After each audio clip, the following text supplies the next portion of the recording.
Hello students, start करते हैं next part of the chapter. और इसमें हम पढ़ेंगे जो नया आंदोलन था, नर्मदा बचाओ आंदोलन। अगर आपने 10th में ज्योग्राफी में पढ़ा होगा तो हमारे देश में बहुत सारे जो क्षेत्र हैं उनके विकास के लिए बिग डैम्स बनाए जाते हैं। बिग डैम्स के कई ऑब्जेक्टिव्स होते हैं, इरिगेशन, इलेक्ट्रिसिटी जनरेशन, या जहाँ पानी नहीं है वहाँ पानी पहुंचाना, बिजली पैदा करना, इस तरह से। तो उसमें क्या किया जाता है, बड़े बड़े बांध बनाए जाते हैं नदियों पे, कृत्रिम रूप से बांध बना दिए जाते हैं और पानी स्टॉक किया जाता है। जब ये इस तरह के बांध बनते हैं तो जो आसपास के क्षेत्र हैं उनकी भूमि एक्वायर की जाती है, भूमि उनसे किसानों से ली जाती है।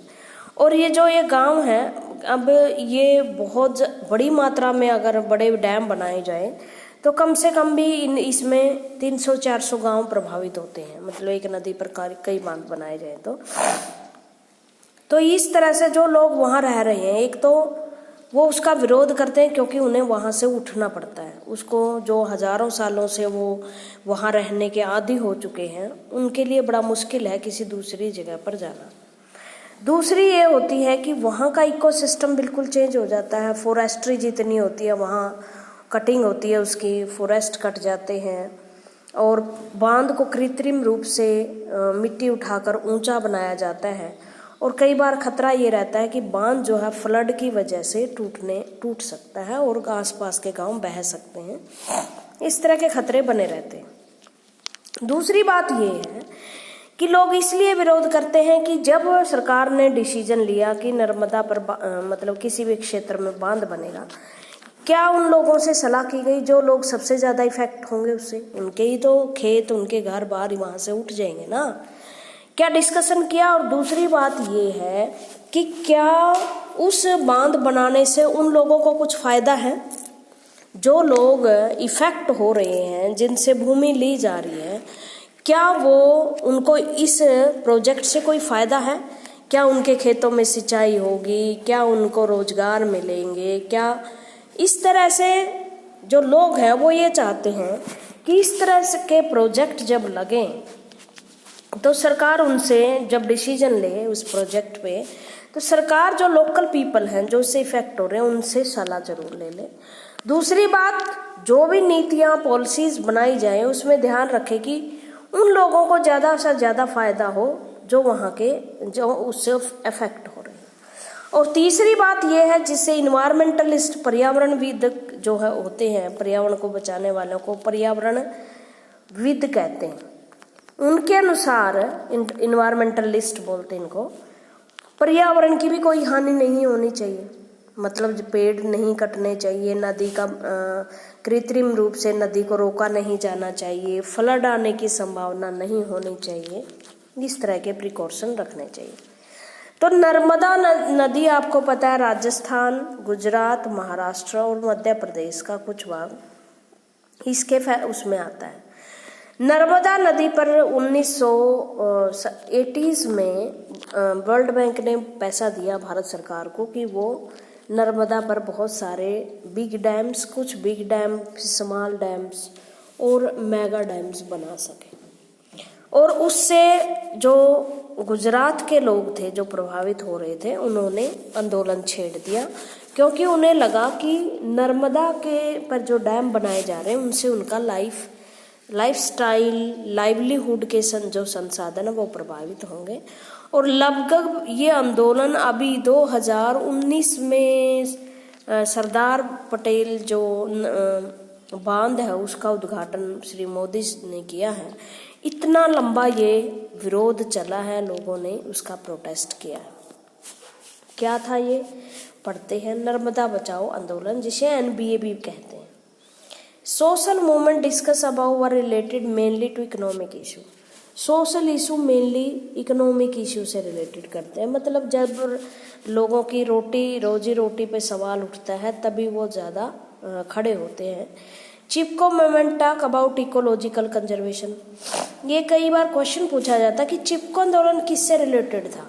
चिपको आंदोलन था उस क्षेत्र की इकोलॉजिकल कंजर्वेशन के लिए, पर्यावरण को बचाने के लिए, एनवायरमेंट प्रोटेक्शन के लिए। और जो फार्मर्स के आंदोलन थे वो थे एग्रीकल्चर सेक्टर में जो प्रॉब्लम उनको आ रही है रेट को लेकर, बीजों को लेकर, मंडियों को लेकर, उनसे रिलेटेड थे। दलित मूवमेंट अपने इकोनॉमिक सोशल डिग्निटी के लिए लड़ रहे थे, सोशल मटेरियल कंडीशन थी। और एंटी-रैक्स मूवमेंट जो थे, जो महिलाओं से रिलेटेड था, वो उनके इकोनॉमिक सोशल वो सारे ही इशू थे। अब जो जो एनबीए था, नर्मदा बचाओ आंदोलन, was a movement against displacement. Displacement का मतलब होता है एक जगह से उठाकर दूसरी जगह बसाना पॉपुलेशन को। अगर गांव के गांव एक्वायर हो जाते हैं तो उन्हें बसने के लिए कहीं और तो जाना पड़ता है ना। हरियाणा में पीछे गोरखपुर के किसान जो है वो प्रोटेस्ट किए हुए थे, क्योंकि वहाँ एक एटॉमिक थर्मल पावर लगना है, जिससे जो हुड्डा सरकार के टाइम बहुत सी ज़मीन एक्वायर की थी, उनके हितों के लिए था। तो एनबीए में क्या हुआ, डिस्प्लेसमेंट का बाय हज डेवलपमेंट प्रोग्राम। ये जो मेगा डैम बनते हैं उनको डेवलपमेंट का एक बड़ा संसाधन बोला जाता है। नेहरू जी ने कहा था कि बिग डैम आधुनिक भारत के मंदिर हैं, और ये मंदिर इसीलिए क्योंकि इनसे इनका विकास होता है, ठीक है ना। देश का विकास होता है, सिंचाई के साथ बिजली पैदा होती है, बिजली से उद्योग चलते हैं, तो बहुत फायदा होता है। तो नर्मदा प्रोजेक्ट भी एक इसी तरह का था। सरकार को लग रहा था कि इस तरह के प्रोजेक्ट से हम ज़्यादा से ज़्यादा लोगों का डेवलपमेंट कर सकते हैं। देखो बाद में ये पता चला, एक स्टडी आई थी, उसमें सबसे ज़्यादा प्रॉब्लम पता किसका था एनबीए में।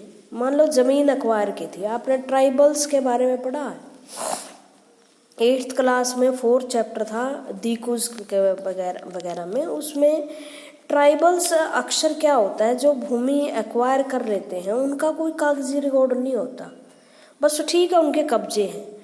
और अगर सरकार ऐसी ज़मीन एक्वायर करती है जो कागज़ों में ओनर ही नहीं है, लेकिन वास्तव में वो खेती वहाँ कर रहा है, उसकी वो पुश्तैनी ज़मीन है, तो ज़मीन के बदले अगर सरकार ज़मीन भी दे तो कितनी दे, क्योंकि कोई रिकॉर्ड ही नहीं है। रिकॉर्ड में तो वो ओनर ही नहीं है। मतलब एक किसान के पास मान लो एक ज़मीन है, उसके एक प्रॉपर रिकॉर्ड है उसका तहसील वगैरह में, और उसकी फ़रद वगैरह उसके पास है, तो ठीक है, उसके 5 एकड़ है, लिया है तो 5 एकड़ दे देगी। लेकिन कुछ सोसाइटीज़ हमारे देश में ऐसी रही हैं जिन पर कभी किसी ने ध्यान ही नहीं दिया कि इनके रिकॉर्ड बनने चाहिए, उन्होंने कुछ अपने भी नहीं दिया। जो उनके कंट्रोल में भूमि है, कब्जे हैं, वो वहाँ खेतियाँ करते हैं।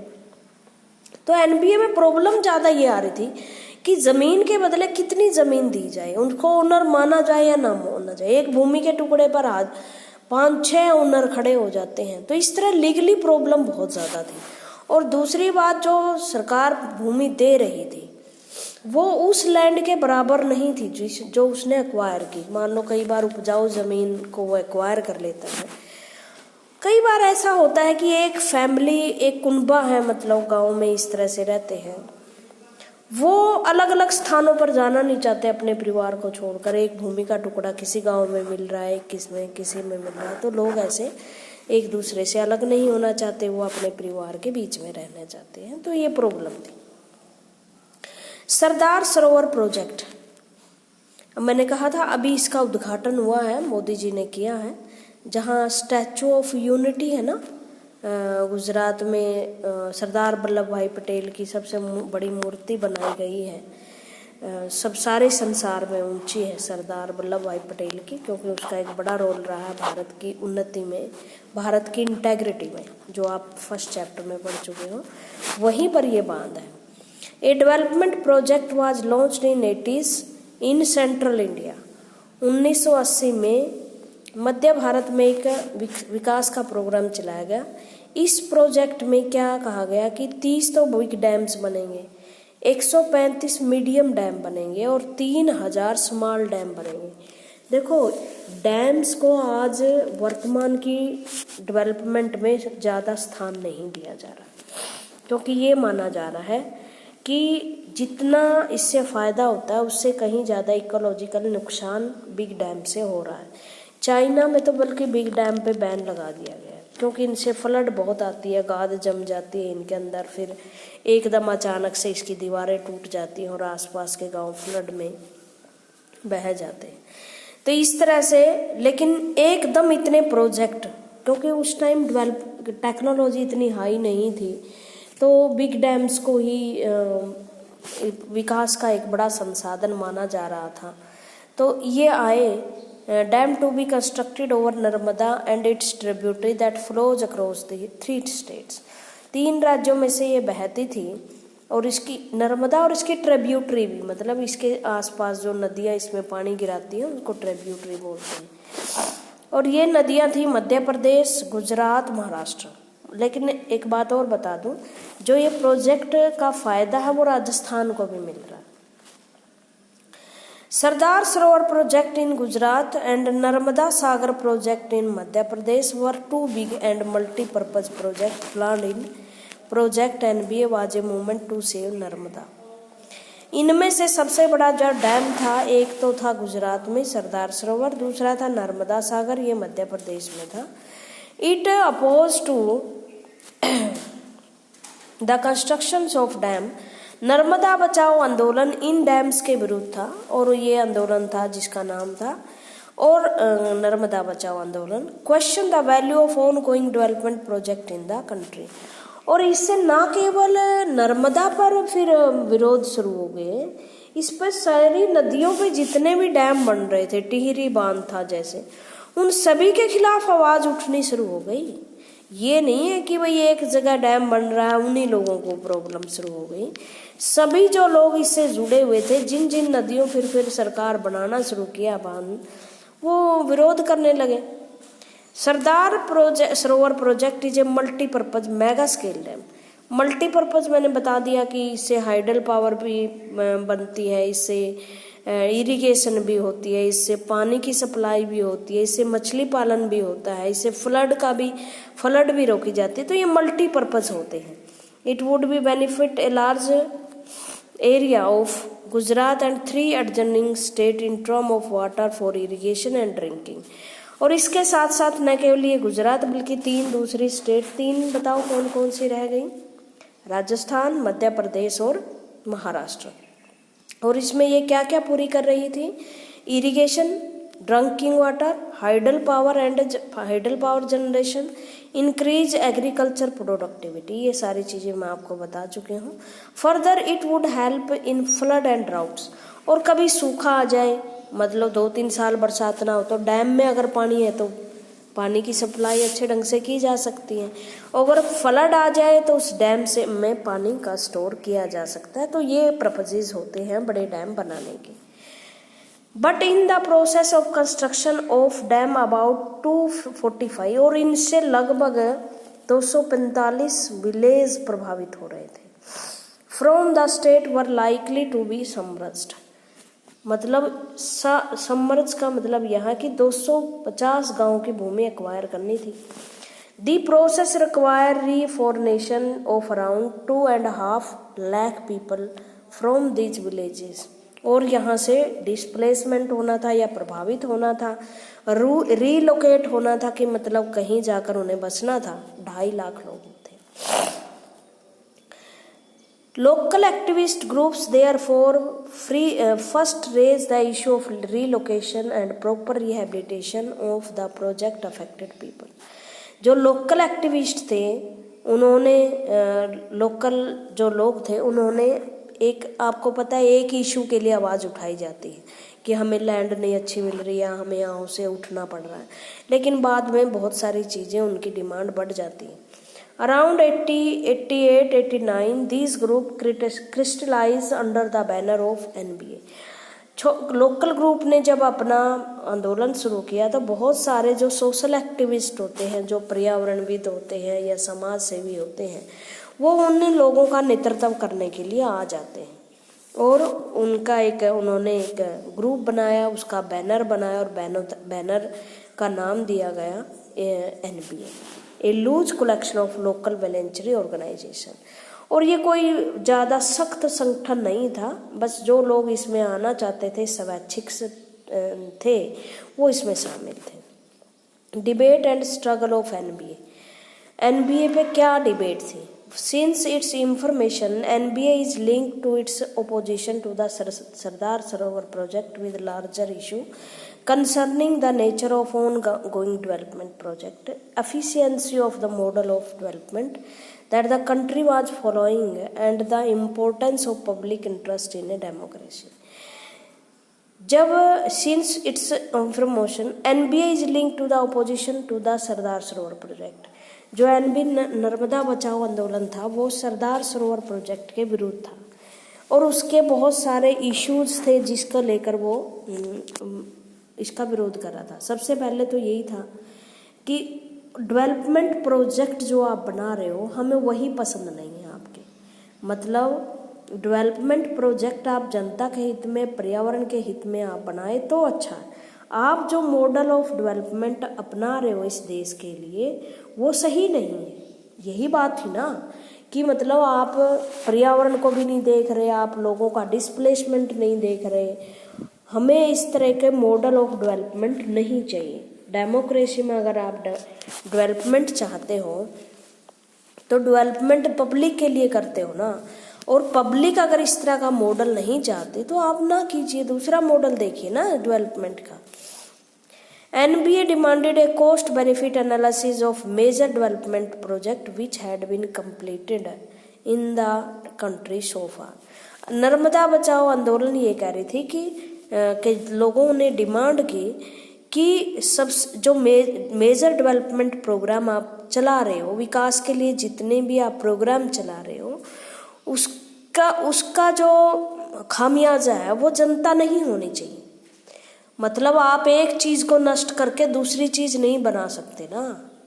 आप डेवलपमेंट के नाम पे पर्यावरण का विनाश कर रहे हैं, लोगों को परेशान कर रहे हो, तो इस तरह के मॉडल ना अपनाएं। इस तरह के मॉडल अपनाएं कि जिसे समाज स्वीकार है, पर्यावरण को भी कोई हानि ना हो। तो किसी दूसरी कॉस्ट पे आप डेवलपमेंट प्रोग्राम नहीं चला सकते जिसको खामियाजा आप दूसरी चीजों के रूप में भुगतें। The NBA called for an analysis of largest social cost which were involved with this development project. The social cost include forest resettlement of the people affected by the project. और उन्होंने क्या कहा, सबसे पहले कि जो लोग इससे इफेक्ट होते हैं, ठीक है, और ये बता रहा आपको सोशल कॉस्ट क्या है। आप क्या खो दोगे अगर इस तरह के प्रोजेक्ट आप चलाओगे, आपको किस तरह का खामियाजा भुगतना पड़ेगा। पहले तो आप जबरदस्ती लोगों को रिप्लेसमेंट करोगे, मतलब एक जगह से उठाओगे और लोगों को दूसरी जगह बसना पड़ेगा, इससे लोग प्रभावित होंगे।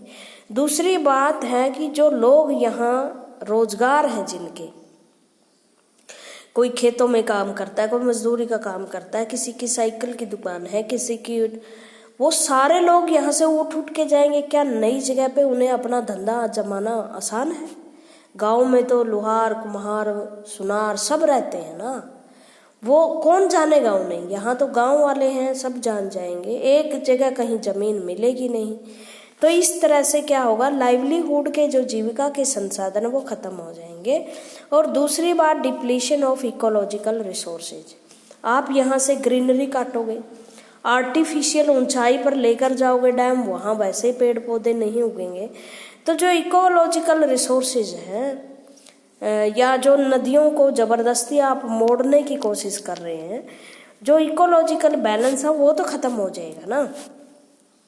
Initially, the NBA demanded just and fair rehabilitation of all those who were being directly or indirectly affected by the project.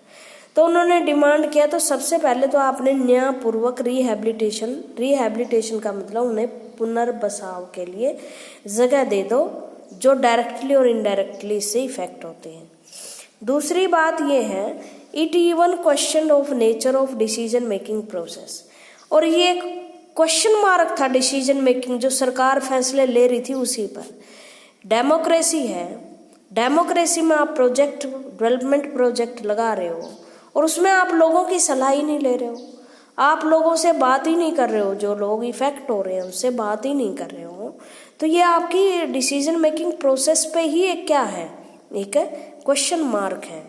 And went in the making of such mega scale development project. इस तरह के mega development project को बनाने के फैसले आप खुद कैसे ले सकते हो। The NBA demanded that local community should be involve in such decision. NBA की डिमांड थी कि अगर कोई कम्युनिटी इससे इफेक्ट हो रही तो उससे उसके साथ विचार विमर्श कर लेना चाहिए, क्योंकि उनके कंट्रोल रहा है resources like water, land, forest पर हजारों सालों से। अगर वहाँ के वो बसंदे हैं तो वो नेचुरल रूप से वहाँ की जो जितने भी रिसोर्सेज हैं उसके स्वामी हैं, उनका वो यूज कर सकते हैं। और जब वो ऐसा इफेक्ट डाल रही हैं चीज़ें तो उनके बारे में उनसे सलाह ले लेनी चाहिए कि क्या आप इससे सहमत हैं। ये आपको फोटो दिख रहा है, ये एनबीए की लीडर है मेघा पाटेकर। अगर आप इसे नेट पे खोजोगे तो ये दिखाई देंगे आपको। और बहुत बड़ी सोशल एक्टिविस्ट हैं, बहुत सारे आंदोलन इसके नेतृत्व में हमारे देश में चले हैं और राइट टू इंफॉर्मेशन एक्ट इन्हीं की बदौलत आया है। तो एंड अदर एक्टिविस्ट इन जलसा मंदी प्रोटेस्ट इन राइजिंग वाटर 2002 में भी ये प्रोटेस्ट चल रहे थे। तो मेघा पाटेकर ये है और ये लोकल लोग हैं, द ट्राइबल्स जैसे ही दिख रहे हैं ये लोग, ठीक है। और इन लोगों को बेचारे को बहुत मुश्किल होता है एडजस्ट करना। एक क्या होता है, एक पढ़ा लिखा आदमी किसी भी शहर में जाकर एडजस्ट हो जाता है, वो तो जाता ही जानबूझकर है। लेकिन इस तरह के लोग जो होते हैं, जो अनपढ़ होते हैं, जिसे दूसरा काम करना नहीं आता, उनके और जो अपने कल्चर से बहुत ज़्यादा जुड़े होते हैं, ये तो समाज में तमाशा वाला काम हो जाता है ना, हाशिए पर आ जाते हैं ये लोग। इस तरह से एनबीए जो agitation and argument of NBA met vociferous opposition in state like Gujarat which were benefited from the project। जो एजिटेशन और बहुत ज़्यादा विरोध था वो किसकी तरफ से आया था, गुजरात की तरफ से, जहाँ सबसे ज़्यादा फायदा इस प्रोजेक्ट को हो रहा था। Like the right to habilitation was a point now recognised by the government and judiciary. अब ये केस गया जुडिशरी में, ये केस गया तो जुडिशरी ने देखा कि बिल्कुल रीसेटलमेंट की तो प्रॉब्लम है, इनको कहाँ जाके बसाओगे, आपने ज़मीन तो दी नहीं, इनको एक्वायर कैसे कर सकते हो आप। एक हमारे देश के संविधान में लीगल राइट है प्रॉपर्टी का, मतलब पहले ये नेचुरल फंडामेंटल राइट हुआ करता हमारे यहाँ राइट टू प्रॉपर्टी। मैं थोड़ा सा आपको बता देती हूँ, right to property fundamental rights हुआ करता था आर्टिकल 30 में। लेकिन बाद में जब ये ऐसे लगने लगा कि ये डेवलपमेंट प्रोजेक्ट में ये बाधा आ रहा है, क्योंकि उसके अनुसार प्रॉपर्टी को कोई ले नहीं सकता फंडामेंटल राइट्स के अनुसार उसकी इच्छा के बगैर। लेकिन जैसे ही नहीं लगने लगा कि डेवलपमेंट प्रोजेक्ट तो करने हैं, कहीं रेलवे की लाइन बिछानी है, कहीं हाईवे निकालने हैं, कहीं आपकी एयरलाइंस के लिए अड्डे तैयार करने हैं, कहीं मिलिट्री छावनी बनानी है, कहीं कॉलोनियाँ काटनी है, तो ज़मीन की तो ज़रूरत है। तो 1977 में जब जनता पार्टी की सरकार आई तो फंडामेंटल राइट्स जो था प्रॉपर्टी का राइट उसको ख़त्म कर दिया, उसको लीगल राइट बना दिया। लीगल राइट के अनुसार क्या होता है, ये कानूनी अधिकार बन गया है 330 में 31 में है शायद ये अभी ये अधिकार लीगल राइट्स है, प्रॉपर्टी का अधिकार। इसके अनुसार सरकार आपकी ज़मीन छीन नहीं एक्वायर कर सकती है और ज़मीन का जो भाव है वो बाजार के रेट से आपको मिल जाएगा, ठीक है ना। फंडामेंटल राइट्स होता तो आपकी ये नहीं छीन सकते थे। तो अब जुडिशरी केस गया तो ठीक है भाई, आप इनसे ज़मीनें ले रहे हो लेकिन इनका लीगल राइट अपनी प्रॉपर्टी पे आप देश के विकास के लिए उसे ले तो सकते हैं, बट इसके बदले आपको इसको मुआवजा भरपूर देना पड़ेगा, ठीक है। एक कम्प्रेहेंसिव नेशनल रिहेबिलिटेशन पॉलिसी, और जब ये विरोध बहुत बढ़ गया तो ये पॉलिसी बनाई गई सरकार के द्वारा। एक comprehensive national rehabilitation policy was start in 2003 which was a major achievement of NBA. NBA की मेजर अचीवमेंट थी, कोर्ट ने ऑर्डर दे दिए भाई इनकी ज़मीन जो है जितनी भी आप एक्वायर कर रहे हो उसके बदले में अच्छी ज़मीनें इनको दें। The NBA was however criticized for opposing the construction of dam. thereby opposing the ongoing process of development, denying access of water for drinking and economic development.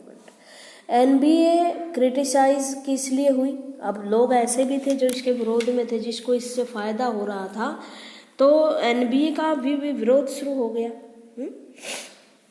उन्होंने कहा कि जी हमारे इलाके में तो पानी नहीं था, अगर इस ये डैम आ जाता तो पानी भी आ जाता, बिजली नहीं थी, बिजली पैदा हो जाती, उद्योग लग जाते, इकोनॉमिक डेवलपमेंट होती, लेकिन जो लोग थे जी उनकी प्रॉब्लम कोई नहीं समझ रहा था। The supreme court in its ruling uphold the government decision to go ahead with the construction of dam while also instructing to ensure proper rehabilitations. NBO has continued a sustained agitation for over 20 years. 20 साल तक ये issue रहा। It has used democratic method to get its demanded fulfilled. The method used by the include, सबसे पहले बहुत सारी 20 साल तक लगभग ये विरोध चलता रहा और बहुत सारी चीज़ें, बहुत सारे डेमोक्रेटिक तरीके अपनाए कि सरकार उनकी जो डिमांड है वो फुलफिल करे। वो जुडिशरी में गए, केस किया, इंटरनेशनल मीडिया में वो बात लेकर आए, नेशनल मीडिया में अपनी बात रखी और उनकी बात सुनी भी गई और मानी भी गई। NBA however has not succeeded to garner much support from mainstream political party, लेकिन कोई भी पॉलिटिकल पार्टी ने ज़्यादा सपोर्ट इनका नहीं किया, क्योंकि पता था भाई डेवलपमेंट प्रोजेक्ट के जितने लोग अगेंस्ट हैं ये लोग हैं, क्योंकि इनके तो हित देख रहे हैं, लेकिन बहुत सारे लोग ऐसे भी तो हैं जिनसे इनको फ़ायदा हो रहा है। अब पॉलिटिकल पार्टियाँ तो यही देखेंगी ना कि हाँ इससे ज़्यादा से ज़्यादा वोट हमें कहाँ मिलेंगे। The path of the NBA despites a gradual process of disjunction between political party and social movement in Indian politics.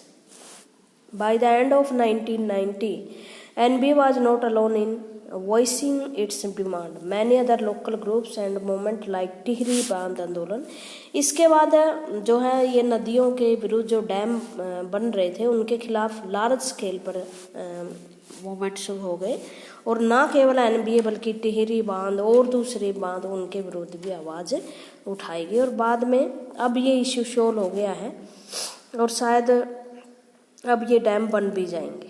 ठीक है, आज के लिए इतना ही। Thank you very much.